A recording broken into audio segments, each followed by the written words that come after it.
Thank you so much for joining us to celebrate the completion of renovations to the home studio of beloved Columbus artist Aminah Brenda Lynn Robinson. Our goal has been to capture Aminah's spirit and, at the same time, create a warm and welcoming environment in which artist residents will live and work. Aminah created art in this house from before dawn to late at night, combining her traditional art school training with her own one-of-a-kind art-making techniques. The result is an extraordinary array of vibrant painting, three-dimensional assemblages, woodcut prints, button-beaded books and dolls, and monumental tapestries she called Wagon-Ons.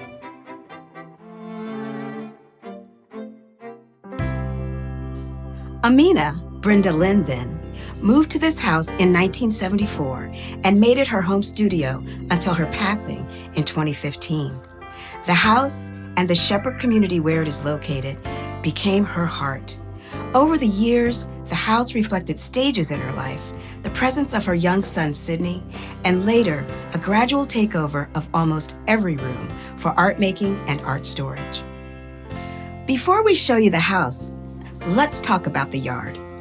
Aminah's bottle garden has been left as she planted it. Bottle gardens are believed to be a tradition from the Congo, transported to the American South through enslaved people, and one that was practiced in Poindexter Village apartments where Aminah grew up. The bottles are believed to offer protection by capturing mischievous spirits and evil before they can enter the home. The garden also contains some bricks from Poindexter Village, the apartment complex where Aminah lived during the first 17 years of her life. The Wagon Wheels suggest several themes that were important to Aminah. They refer to the circular concept of life, death, and the spirit world in African cosmology. In a more material sense, they represent the wagons that carried enslaved people escaping to the north before and during the Civil War. They also relate to the wagons that transported thousands of families and their belongings during the Great Migration. Aminah often depicted wagons with wheels just like these in both 2- and 3-dimensional work. The symbols on the walk leading to the front door were painted by her friend, Barbara Nicholson, and represent African concepts. The bird looking back represents the idea of Sankofa, that one must understand the past in order to move forward, a concept integral to much of Aminah's work. These colorful double doors are vinyl replicas of the carved and painted doors Aminah created. In 2002, we wanted to feature her amazing throne-like chair in the symphonic poem exhibition at the Columbus Museum of Art. But she had added to it for years, and it was too massive to fit through the door. A contractor was hired to enlarge the entrance, and Aminah immediately began carving and painting the new doors. Through the years, the doors had weathered poorly, and the museum recently had them restored. The conservator warned that the deterioration would continue if they were returned to this exterior location, so we have had vinyl facsimiles made. The original doors will be a highlight of our Wagon-On exhibition in November 2020, and eventually we will install them in the studio here in Aminah's house. In the interior porch, you can see the reverse side of Aminah's carved and painted doors. She placed a huge receptacle under this mail drop to receive an endless stream of correspondence from friends near and far, and an array of periodicals and catalogs. Assemblages of clothespins embedded with music boxes decorate this space. For anyone who visited Aminah when she lived here, this room is sure to look very different. Aminah worked on her huge tapestry Wagon-Ons in this room, visited with guests, and usually slept here.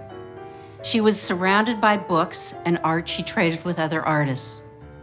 While we have stored many of the books because they have notes and drawings that we hope future scholars will want to study, we have some of her books here, as well as her doll and basket collections, her furniture and braided rug, and 2 of her woodcut prints. When Aminah spoke to groups, she sometimes mentioned that she had a boyfriend. The audience always got very quiet, hoping to hear personal details about her life. With a twinkle in her eye, she would say, Her boyfriend's name was Leonardo, as in Leonardo da Vinci. When she was 12, her father gave her a book about Leonardo's notebooks, and she fell in love with the cross-hatched drawings he often combined with words of explanation. His art became the impetus for her own series of sacred manuscript pages. Aminah continued collecting books about Leonardo throughout her life. In addition to many books on African art, African American artists, and art in general, Aminah amassed a collection of books about the places abroad she was planning to visit. She always had a stack of books about learning to speak the language of her destination: Spanish, Italian, Hebrew, and Swahili. Aminah was especially fascinated by pop-up books and their construction, and how these books could inform her own one-of-a-kind handmade books. We have examples from her extensive collection of pop-up books in this front sunroom. The renovation of this room revealed several windows that had been covered over to form a closet a long time ago. Their exposure allows light to fill the room. Beginning around 2010, Aminah invited visitors to leave comments and their signatures on her walls. We have preserved almost all of these in the living room and the kitchen as well. Friends, family, and fellow artists shared heartfelt greetings. As these greetings indicate, Aminah loved having guests here, and she sat on the couch with many of them, enjoying long, animated conversations. But she also valued her privacy and preferred working in isolation. In an effort to ensure her privacy, she had glass blocks installed on all the windows, multiple locks on the doors, and peepholes to monitor who was coming to visit. One of the most interesting places in the house is the kitchen. For Aminah, a kitchen was not a place to cook, but another venue for making art. She used the stove to make hogmog, a mixture of mud, clay, leaves, and glue she used in her three-dimensional work. She painted on the doors of the cabinets and on the exterior of the drawers, and she created a mosaic floor that few noticed because of the massive sculpture, A Tree Grows in Brooklyn, that took root in the middle of the room, obliterating the mosaic floor. When the plans for renovation were first discussed, we were concerned about the kitchen floor. We believed our best effort to attain a working kitchen would be to save a few sections of the floor and display them on the kitchen walls. But with the support of a number of community folks and advice from preservationists, we were able to save Aminah's original work and fill in just a few areas that were missing. The floor is a treasure of random tiles and found objects, including buttons, marbles, an ashtray, and even a few baby teeth of Aminah's son, Sidney. A highlight of the floor is a depiction of the man who crossed the river, a story Aminah heard from her Uncle Alvin when she was a child. The man needs to get a chicken, a fox, and a bag of grain across the river without letting the fox eat the chicken or the chicken eat the grain. The moral of the story emphasizes the importance of planning ahead. She told this story over and over again in many forms. As you might imagine, Aminah did not have much use for a formal dining room, and she used this room off the kitchen as a studio. Now artist residents can invite friends to dine here, but the original paint-splattered floor is intact. The paintings on the walls depict the story of the man who crossed the river, reflecting the mosaic of the same subject in the kitchen. Soon after Aminah received the MacArthur Award in 2004, she used some of the prize money to have a new studio built to her specifications. She called it her sanctuary. Few people were permitted inside the studio.